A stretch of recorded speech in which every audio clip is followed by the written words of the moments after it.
Territoire d'info, Cyril Viguier. Bonjour à tous et bonne semaine, bienvenue dans notre matinale d'info, celle de la presse quotidienne régionale et avec Sud Radio. Bonjour Éric Woerth, vous êtes député ce matin, vous êtes député LR de l'Oise, c'est-à-dire les Républicains, et vous êtes secrétaire général de ce même parti. Merci d'être avec nous ce matin pour vous interroger à mes côtés. Véronique Jacquet de Sud Radio, bonjour Véronique. Bonjour. Et Gilles Leclerc de Public Sénat, bonjour Gilles. Éric Woerth, François Hollande parle ce matin à la radio, il confirme ça va mieux sur les déficits, sur la croissance, sur l'investissement qui repart, sur la compétitivité, sur la création nette d'emplois et le pouvoir d'achat en progression. Je préfère que l'on garde de moi l'image d'un président de la République impopulaire que celui d'un président qui n'a rien fait. Vous êtes d'accord avec ça ? Non, enfin, je pense que si à François Hollande on avait présenté ce bilan en début de quinquennat, il aurait dit je signe pas. C'est-à-dire qu'il aurait dit ce bilan c'est pas possible. Donc il essaye aujourd'hui de se rattraper aux branches. Il y a une sorte d'exercice d'auto-explication, de bilan avant le début des premières actions présidentielles. Il essaie de préparer sa candidature, de préparer le terrain. Oui, et puis il répète comme une méthode Coué, ça va mieux, ça va mieux, ça va mieux. Voilà, c'est un truc assez classique, en se disant j'espère que les gens commenceront à le penser, même si c'est pas complètement vrai. C'est vrai que les résultats aujourd'hui sont meilleurs que ceux de l'année dernière. Oui, pas complètement faux. Les résultats, vous voyez, j'ai du mal. Les résultats sont un peu meilleurs que l'année dernière. Il y a un peu plus de croissance, il y a un peu plus d'investissement. Heureusement, à un moment donné, il y a quand même des petits cycles. Mais juste quand on se compare, c'est ce qu'on dit depuis le début et c'est la vérité. Quand on se compare, ça va pas mieux. Les autres pays vont mieux que nous, sont allés beaucoup plus vite. C'est vrai dans le domaine du chômage. Un certain nombre de nos partenaires sont en plein emploi. C'est vrai dans le domaine de la réduction des déficits publics et donc de l'augmentation de la dette. C'est vrai pour la croissance. C'est vrai pour le commerce extérieur. C'est tellement vrai pour le chômage surtout, ce que je disais au début. C'est tellement vrai pour le chômage, et c'est ça que voient nos compatriotes à juste titre. Mais à ce propos, Éric Woerth, François Hollande a confirmé 608 000 chômeurs de plus en 4 ans, donc depuis le début de son quinquennat, et il évoque le nombre de chômeurs sous Nicolas Sarkozy, 1 million de plus. Et vous étiez ministre de Nicolas Sarkozy. Ces chiffres sont toutes catégories confondues, me semble-t-il. Il faudra vérifier, mais c'est à peu près le même rythme de progression du chômage entre la période de Nicolas Sarkozy et celle de François Hollande. Il y a toute une petite différence, juste une petite légère différence entre les deux quinquennats, c'est qu'il y a eu un quinquennat avec une crise systémique mondiale et un autre quinquennat où il n'y a pas eu de crise. Oui, mais avant la crise, il y avait quand même un an et demi de quinquennat, où là, vous auriez peut-être pu mettre plus de choses en route rapidement. Il y a eu à peu près un an avant la crise. La crise, elle a commencé en juillet 2007, et puis elle s'est totalement systémisée à partir de l'automne 2008. Tout sur le dos de la crise. Est-ce que vous n'auriez pas dû faire des réformes aussi structurelles? Je veux bien que vous oubliez, c'est systématique chez les journalistes, ils oublient qu'il y a eu une crise. Heureusement, pas chez les économistes, mais il y a eu une crise absolument majeure qui vous a occupé, comme a occupé le monde entier pendant quasiment 2 ans et demi. Donc c'est quand même pas rien, c'est la moitié d'un quinquennat. Récession de tous les pays. Récession de -2, -3, -4, -5 pour l'Allemagne, de récession absolument gigantesque. Et c'est le début d'une augmentation évidemment gigantesque du chômage. Sauf qu'en France, le chômage il est plutôt moins augmenté dans d'autres pays. Certes, il partait de plus haut, sauf que les dettes, elles ont augmenté moins que dans d'autres pays. Donc au fond, on ne pourrait pas dire que ça allait mieux, mais ça allait pas moins bien que les autres pays durant cette crise. Je veux dire, le président Sarkozy, il a été assez exceptionnel dans cette crise et tout le monde le reconnaît. Et franchement, M. Hollande, il a rajouté du chômage au chômage. Et avant la crise, on allait vers le plein emploi. Avant la crise, souvenez-vous des débats de l'année 2016, 2006, 2007. On était à 7% de chômage, on espérait aller au taux incompressible de 5%. C'est pour ça qu'il y a la loi TEPA, etc., etc. Je ne vais pas refaire l'histoire. En tout cas, il y avait une histoire très positive sur le plan du chômage. Et puis patatras, M. Hollande, la crise. Et puis patatras, deuxième crise, M. Hollande. Voilà, 2 crises françaises en peu de temps. Gilles Leclerc. Il y a une semaine sociale importante là, qui se joue aujourd'hui. Manifestations, grèves. Quel conseil, même si vous êtes de l'autre côté, vous pourriez donner à ce gouvernement? Est-ce qu'il faut qu'il aille au bout? Est-ce qu'il faut qu'il recule? Et comment doit-il se comporter par rapport à ce climat social?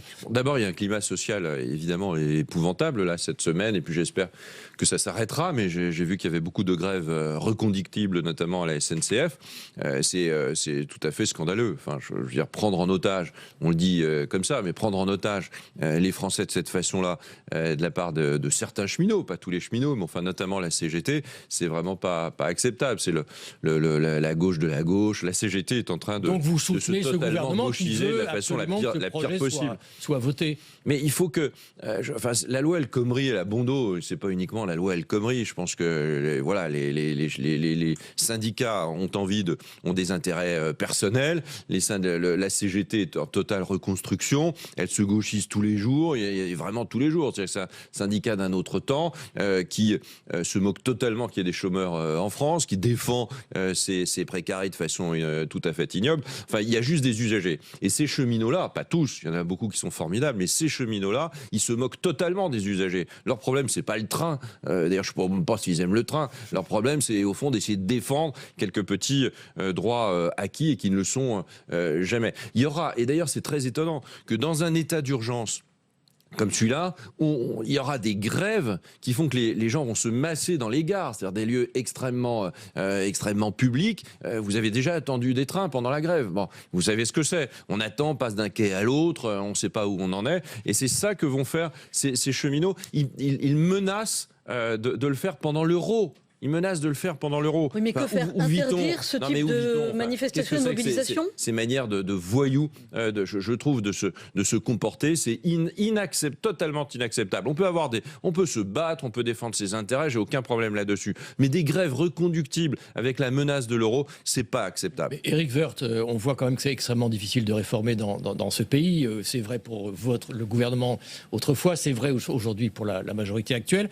Dans un an, on regarde déjà les programmes économiques des différents candidats, notamment à la primaire.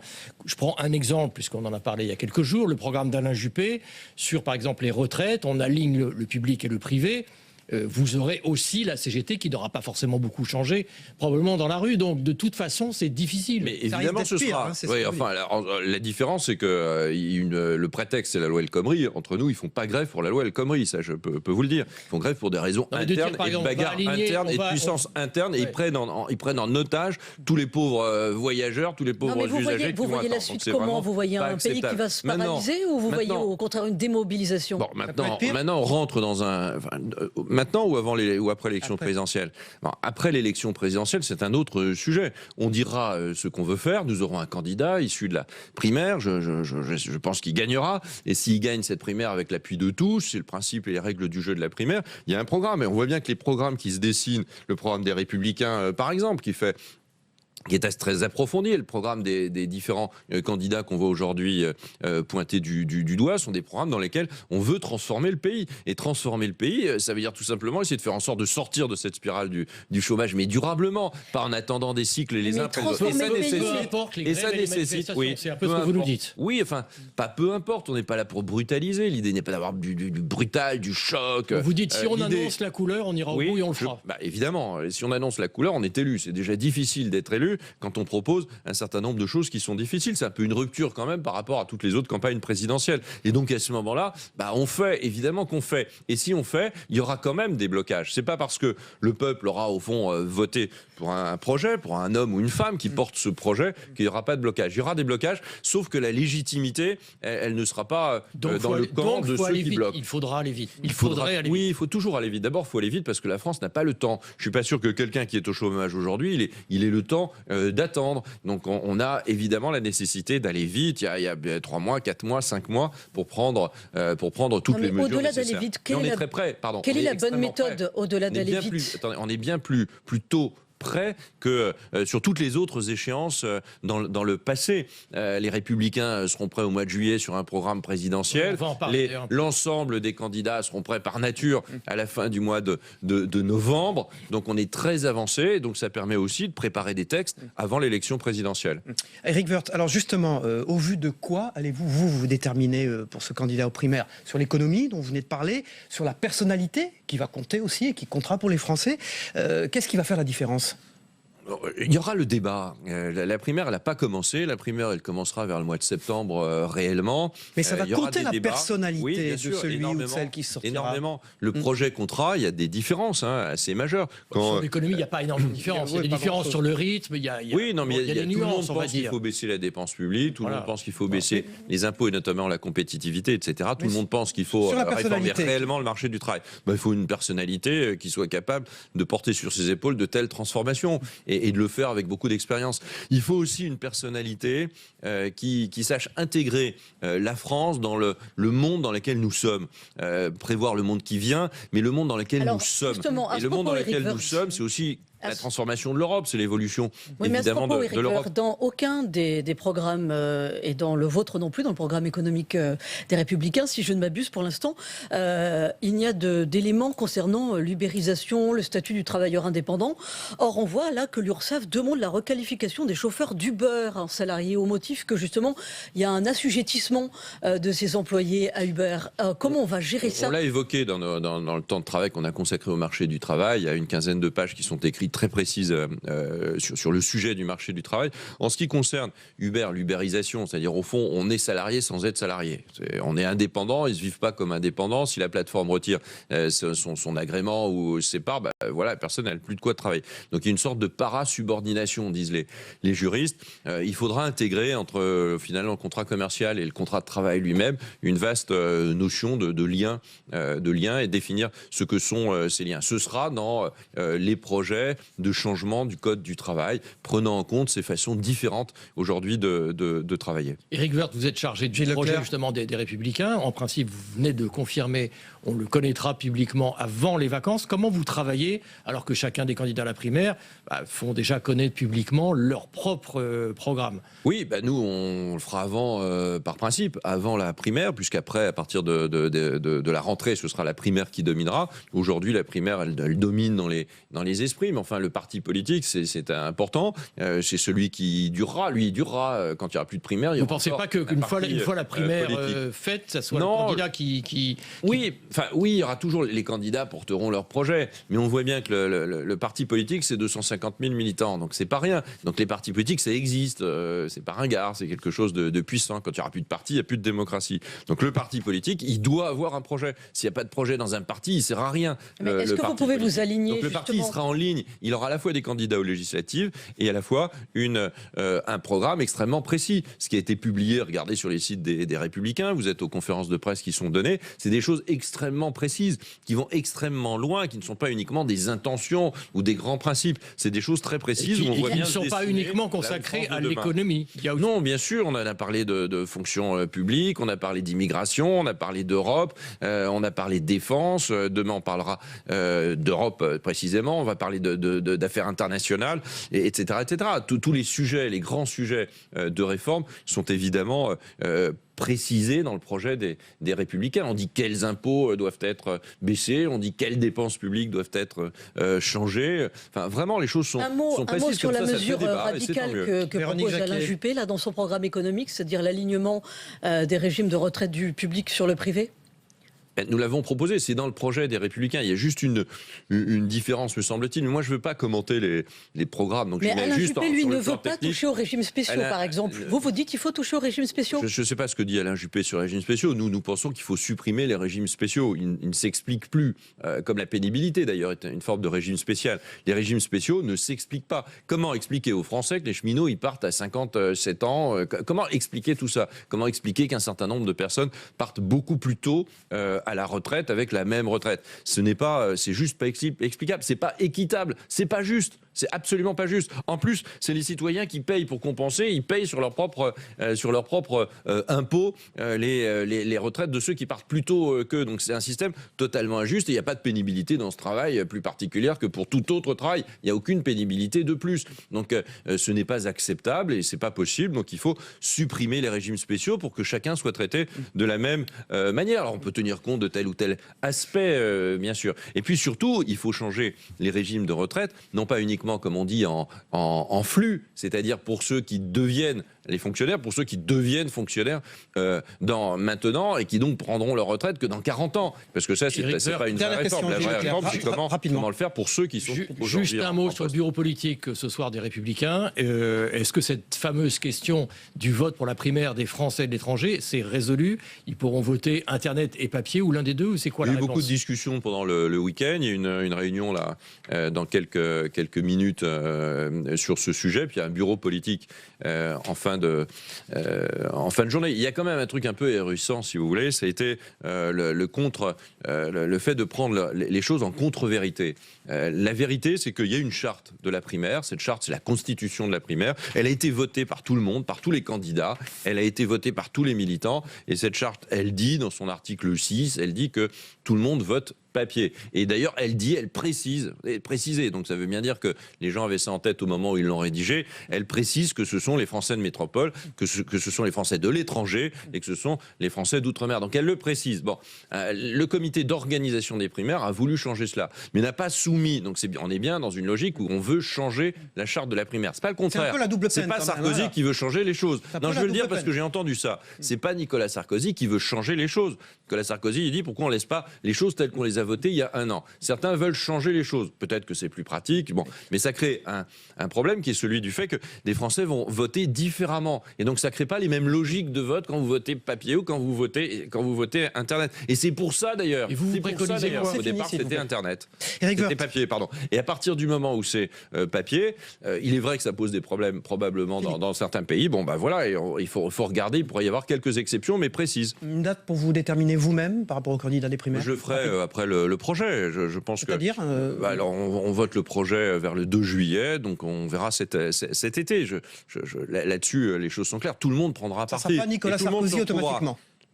Écoutez, je travaille avec lui, donc il y a beaucoup de chance. Mais en même temps, moi je souhaite faire mon métier sur le projet, être secrétaire général de mon mouvement, puis après on basculera dans la primaire, chacun se déterminera, puis il faut que tous les candidats soient candidats aussi. Merci Eric Woerth, député Les Républicains de l'Oise, secrétaire général des Républicains, d'avoir été l'invité de cette matinale d'info. On passe à l'analyse de l'actualité avec les éditorialistes dans un instant.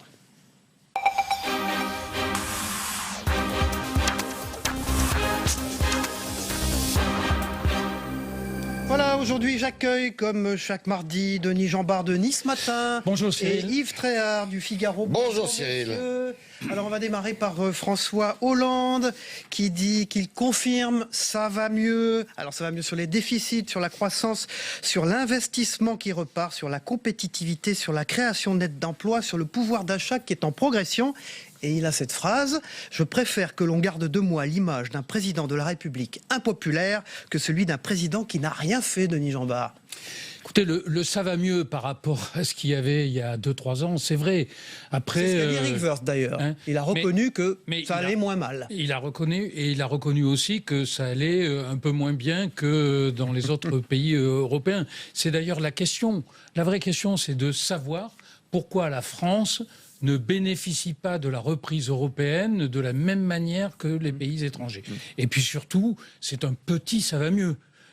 Et la question qui est posée, c'est de savoir si c'est lié aux réformes qu'il a faites ou simplement à une conjoncture internationale. Je rappelle les taux d'intérêt, la baisse du prix du baril de pétrole qui explique le ça va mieux français. Et il est en campagne, Yves Tréhard. En campagne, il est toujours, vous savez. Mais c'est vrai, il est en campagne. Il est toujours en campagne. Vous savez, il a commencé à être en campagne le lendemain de son élection comme à tous les l'Élysée. présidents, d'ailleurs. Comme son prédécesseur, c'est exactement la même chose. Le temps politique s'est raccourci, donc ils sont en campagne permanente. Et il est attaqué de toutes parts. C'est d'ailleurs la ligne du Figaro aujourd'hui. de toutes parts, comme d'ailleurs l'était un peu son prédécesseur aussi. Et ça, malheureusement, c'est une constante, parce qu'on traverse des temps difficiles.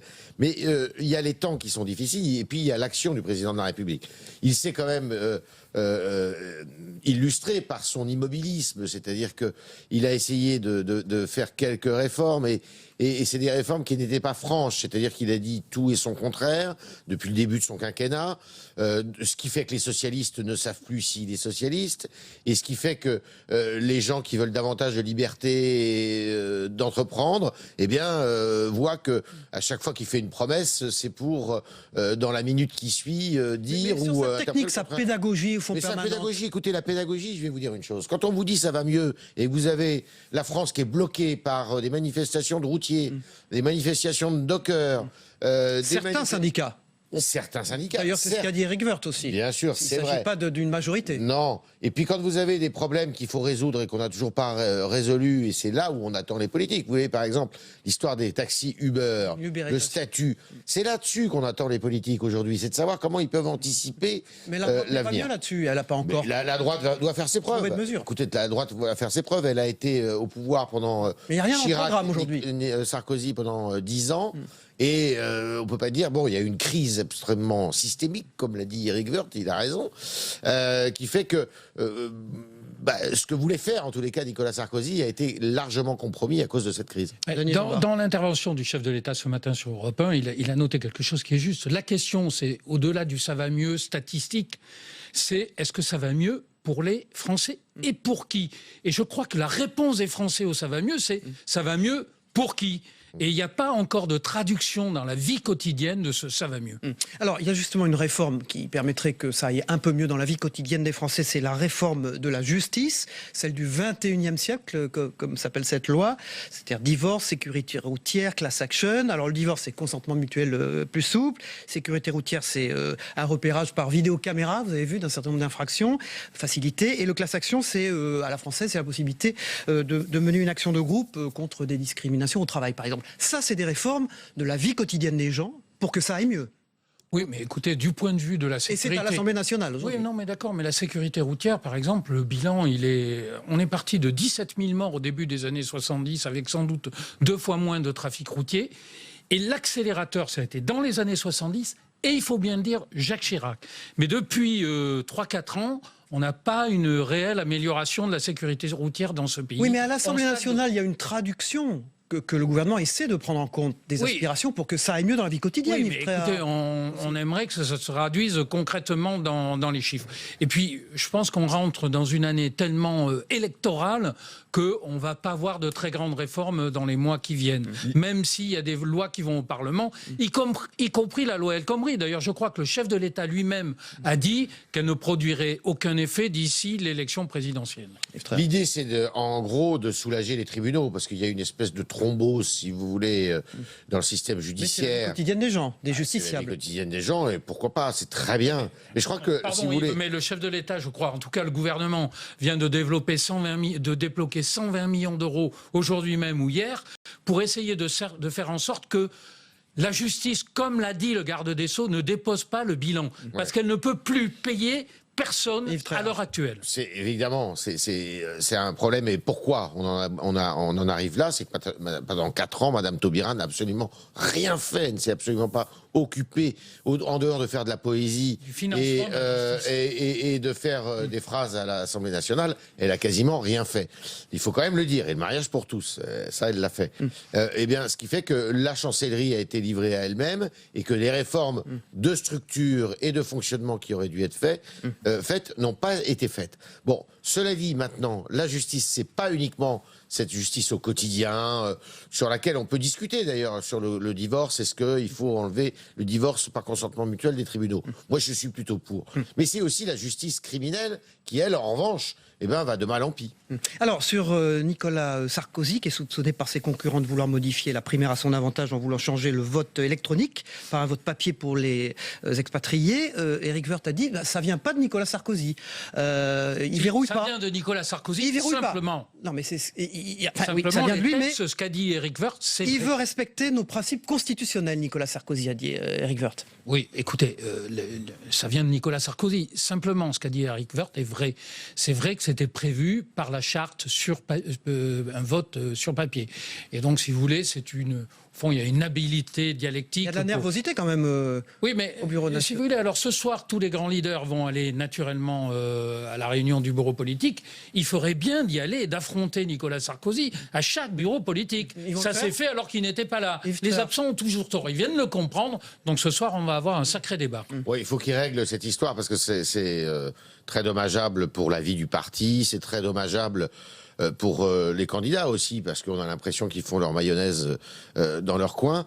Ce qui est sûr, c'est qu'il faudrait mieux quand même qu'il y ait le vote électronique pour les Français de l'étranger, parce que pour connaître un petit peu certains des pays, c'est très difficile d'aller voter quand vous êtes au convaincre Canada les gens d'y aller. ou dans d'autres pays. Très bien, la une du Figaro, on l'a dit, c'est Hollande attaqué de toutes parts, avec une photo d'ailleurs à droite pour nos amis de la radio de Montebourg. Ça veut dire que voilà, il fait partie des attaquants. Oui, des attaquants, mais assez médiocre quand même, parce que c'était assez médiocre. Le discours qu'il a fait hier était un discours, je dirais, petit discours, sans grand projet, entre deux eaux. Il n'y avait ni le ton, ni les idées. Et on se demande ce qu'il a à dire. Nice Matin, il l'a dit lui-même, il a dit le temps n'est pas venu de développer un projet. Alors, une 20 secondes, il nous reste pour Nice Matin, mais là, c'est une sur Cannes, assez naturelle. C'est Gilles Jacob qui a organisé une vente à partir d'un certain nombre d'objets, et donc la une a été consacrée.